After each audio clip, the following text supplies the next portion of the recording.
میں آپ کو اللہ کے نبی کا حلیہ بتاتا ہوں۔ آپ تشریف لے جا رہے ہیں مکہ چھوڑ کے مدینہ، راستے میں بھوک لگی، رابغ ایک خیمہ دیکھا، وہاں ایک بوڑھی عورت بیٹھی۔ آپ نے ان سے کہا ماں جی کچھ کھانے کو ملے گا، پیسے دیں گے؟ اس نے کہا بیٹا بارش نہیں ہوئی، کچھ بھی نہیں ہے، قحط ہے، کھانے کو بھی نہیں ہے، پینے کو بھی نہیں ہے۔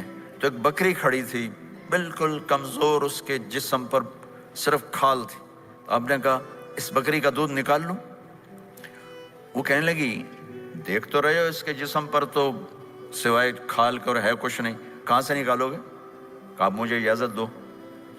اب چونکہ ایک عجیب سا واقعہ ہو رہا ہے کہ ایک ایسی بکری سے دودھ نکالنے کی بات ہو رہی ہے جو چل بھی نہیں سکتی، تو بڑھی آپ کو ایسے غور سے دیکھنے لگی کہ یہ کون ہے، یہ کون ہے جو اس مری ہوئی بکری سے دودھ نکالنا چاہتا ہے؟ تو غور سے دیکھ رہی، تو آپ آنکھوں میں سما گئے۔ پھر اس نے اس کو بیان کیا، آپ نے اس بکری کے تھنوں کو پکڑا تو لٹک کے نیچے آ گئے، دودھ سے بھر گئے۔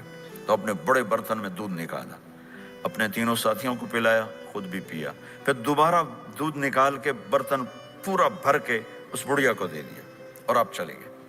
شام کو اس کا خمید آیا، ابو معبد، انہیں کہا ام معبد یہ دودھ کہاں سے؟ کہا اس بکری کی۔ کہا پاگل ہے، یہ تو چل نہیں سکتی، اس کا دودھ کہاں سے آ گیا؟ کہا ایک نوجوان آیا تھا، اس کے ہاتھوں میں کوئی تاثیر تھی، جادو تھا، جس سے یہ دودھ نکلا ہے۔ وہ کہنے لگا ان عتیلی، بتاؤ وہ کیسا تھا؟ شاید آپ نے کبھی سنا نہ ہو اپنے نبی کا حلیہ، میں بتانا چاہتا ہوں ہمارے نبی کیسے تھے۔ کہ رأیت رجلا ظاہر الوضاء ابلج الوجه حسن الخلق لم تعبه ثجلة ولم تجرب به سعلة وصيم قصيم في عينيه دعج